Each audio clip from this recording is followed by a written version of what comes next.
एक बेटी जिसकी बुद्धि 502 थी, लेकिन उसकी माँ की हालत बेहद खराब थी। महल में पहले ही 17 बेटे पैदा हो चुके थे। राजा हमेशा एक बेटी चाहता था, लेकिन किस्मत देखो, अब जब बेटी पैदा हुई तो उसकी माँ को ठंडे महल में डाल दिया गया। न सिर्फ उसका बेटा कैद था, बल्कि उसके माता पिता पर देशद्रोह का आरोप भी लगा दिया गया था। वह जानती थी कि इस हालत में वह अपनी बेटी की रक्षा नहीं कर पाएगी, इसलिए उसने दाई से कहा कि बाहर सबको बता देना कि उसने बेटे को जन्म दिया है, और जब वह बड़ी होगी तो उसे लड़के की तरह पाला जाएगा ताकि वह सुरक्षित रह सके। लेकिन जैसे ही नवजात बच्ची ने ये बात सुनी, उसकी आंखें फैल गईं। वह मन ही मन चौंक उठी। रुको, ये क्या हो रहा है? कोल्ड पैलेस, देशद्रोह, 17 राजकुमार, और यमराज ने तो कहा था कि मुझे राजकुमारी बनाकर भेजेंगे। असल में यह बच्ची कोई साधारण बच्ची नहीं थी। यह 21वीं सदी की एक बदकिस्मत लड़की थी, जिसने बचपन से ही बहुत दुख झेले थे। न माँ बाप का प्यार मिला और न ही जिंदगी में कभी किस्मत ने साथ दिया। लेकिन एक दिन अचानक उसकी किस्मत चमकी। उसे 50 लाख की लॉटरी लग गई। लेकिन उसी दिन एक आदमी इमारत से कूदकर उसके ऊपर गिर गया और उसकी वहीं मौत हो गई। मरने के बाद वह यमलोक पहुंची और वहां उसने इतना हंगामा किया कि यमराज भी परेशान हो गए। वह लगातार न्याय की गुहार लगाती रही। आखिरकार यमराज ने उसे शांत करने के लिए कहा कि अगली जिंदगी में उसे एक राजकुमारी बनाकर भेजा जाएगा, जहां उसे प्यार, दौलत और परिवार सब कुछ मिलेगा। लड़की यह सुनकर खुश हो गई और उसने तुरंत पूछा, क्या वहाँ माँ बाप होंगे,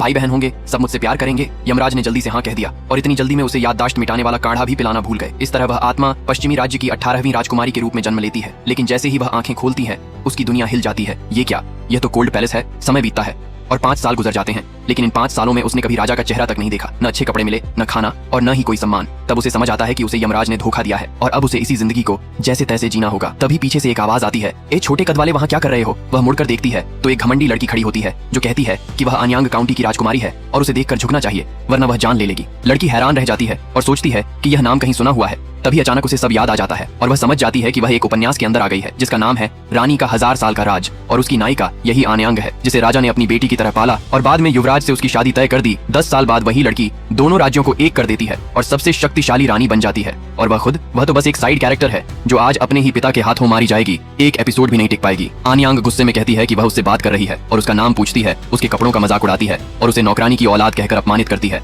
फिर कहती है कि अगर उसने झुककर सलाम नहीं किया तो वह उसे मरवा देगी, और इतना कहकर उसे थप्पड़ मारने के लिए हाथ उठाती है। लेकिन इस बार वह लड़की चुप नहीं रहती। वह उसका हाथ पकड़ लेती है और कहती है, दूर रहो। आन्यांग गुस्से में कुछ कहने ही वाली होती है, तभी उसे दूर से राजा आते दिखाई देते हैं और वह तुरंत अपना रूप बदलकर रोने लगती है और शिकायत करती है कि वह लड़का उसकी चीजें चुराने आया था और उसे मारने की कोशिश कर रहा था। लड़की पीछे मुड़कर देखती है और चौंक जाती है, क्योंकि सामने वही निर्दयी राजा खड़ा होता है जो उसका पिता है। राजा बिना सच्चाई जाने तुरंत आदेश देता है कि उसे पकड़ लिया जाए और फिर प्यार से आन्यांग को गले लगाकर उसे दिलासा देता है और गुस्से से उस बच्चे को देखता है। लड़की मन ही मन सोचती है कि यह कैसा पिता है जो बिना कुछ जाने उसे मारने जा रहा है। क्या यह सच में उसका बाप है? लेकिन तभी उसकी सोच सीधे राजा के कानों में पहुंच जाती है और राजा हैरान रह जाता है कि यह आवाज कहां से आई। कोई बोल भी नहीं रहा। फिर उसे शक होता है कि यह लड़का मन ही मन बात कर रहा है। वह तुरंत अपने मंत्री से पूछता है कि यह कौन है। मंत्री जवाब देता है कि यह ठंडे महल की ली रानी का बेटा है, 18वां राजकुमार। यह सुनते ही राजा का चेहरा बदल जाता है और वह कहता है कि यह तो बेटा है, उसे तो बेटी चाहिए थी, इसकी कोई कीमत नहीं, और तुरंत आदेश देता है, इसे बाहर ले जाओ और मार डालो।